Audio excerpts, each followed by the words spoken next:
Olá pessoal, o evangelho de hoje é Lucas 13, de 1 a 9.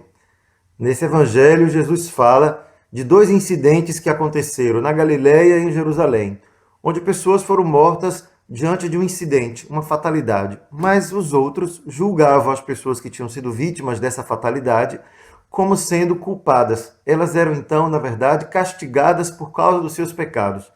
Então, o que elas sofreram naquela morte foi um julgamento de Deus sobre suas vidas. E Jesus, ao dizer isso, acusa as pessoas que fazem esse julgamento, dizendo: se vocês acreditam que tem menos pecado do que aquelas que sofreram e que morreram dessa forma, vocês estão muito enganados. A resposta de Jesus é clara: não. Nenhum de nós tem menos pecado porque não sofreu as consequências da injustiça, da violência do nosso mundo, ou de uma fatalidade. Jesus está diante de uma situação que também hoje nós encontramos. Muitas vezes nos perguntamos por que isso aconteceu, por que aquilo não aconteceu, foi Deus quem quis, foi Deus que permitiu. E algumas vezes encontramos até algumas correntes religiosas, doutrinas espíritas que chegam a acreditar que, portanto, cada um de nós recebe a paga pelo que fez. Ou até dizemos aqui se faz, aqui se paga. Encontramos muitas respostas para tentar acusar o outro, aquele que sofreu, como o culpado, responsável pela própria sorte, pelo próprio azar, pelo próprio infortúnio. E aí Jesus responde: não.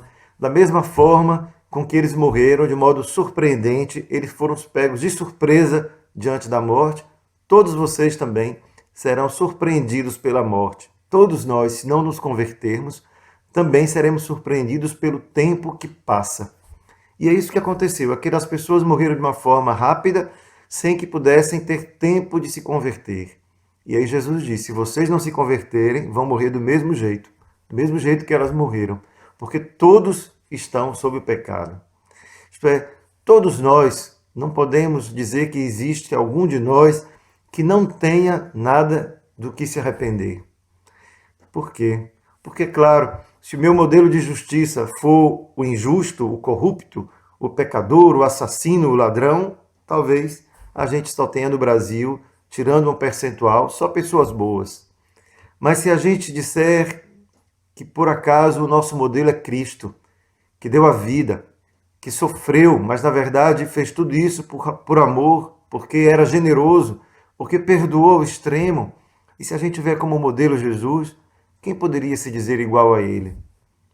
E aí nessa hora é que a gente de fato se dá conta que a palavra de Jesus se completa com o que ele continua a dizer em uma parábola, a parábola de uma figueira, que o patrão, o proprietário, vê a figueira sem fruto e manda que seu agricultor corte-a. E ele diz: não, senhor, vou fazer hoje vou cavar em torno, colocar um adubo e depois você pode decidir destruí-la. E então ali aquela parábola nos serve para nos mostrar que Jesus é o agricultor que tenta cultivar em nós um fruto que, se ele não for dado, se esse fruto de conversão não acontecer, vai chegar o dia em que de fato nossa vida será ceifada e não teremos tempo para isso. Portanto, Jesus é aquele que nos dá tempo, aquele que estimula a paciência de Deus para que nós possamos nos converter. E é claro que o adubo é o seu evangelho, é a sua vida mesmo. A sua vida que morre e cai na terra como um adubo. Portanto, o sangue de Jesus que aduba essa terra da humanidade, tentando suscitar nela um pouco mais de humanidade, de amor pelo próximo, de paz, de fraternidade, tudo aquilo que foi a luta da vida de Jesus. Portanto, se o nosso modelo é Jesus, todos nós precisamos nos acusar. Mas se ele se tornar o nosso modelo, é sinal então de que a sua vida caída na terra não foi em vão, que demos frutos, que essa figueira voltou a frutificar. Portanto, Jesus nos dá um tempo, o tempo da paciência de Deus, o tempo da nossa conversão.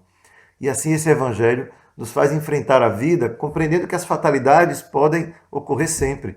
E Deus não está nos julgando por causa do sofrimento que nos alcançou, nos atingiu, mas pelo contrário, Ele nos dá o tempo da conversão, para que a gente possa mudar o nosso jeito de ser, de viver, olhar para Ele como Ele é, como aquele que, na sua bondade e generosidade, não só nos deu a vida, mas nos convida a compartilhar com Ele dos mesmos ideais. Um mundo como o nosso, onde cada vez mais temos modelos que nos afastam desse modelo que é Cristo, perceber que a paciência de Deus é para que nós tenhamos tempo de imitar aquele que fez tudo para que nós pudéssemos dar frutos. Tenhamos então nesta quaresma esta alegria de dar frutos pela escuta do Evangelho, dar frutos pela palavra partilhada, dar frutos de conversão. Boa quaresma para todo mundo.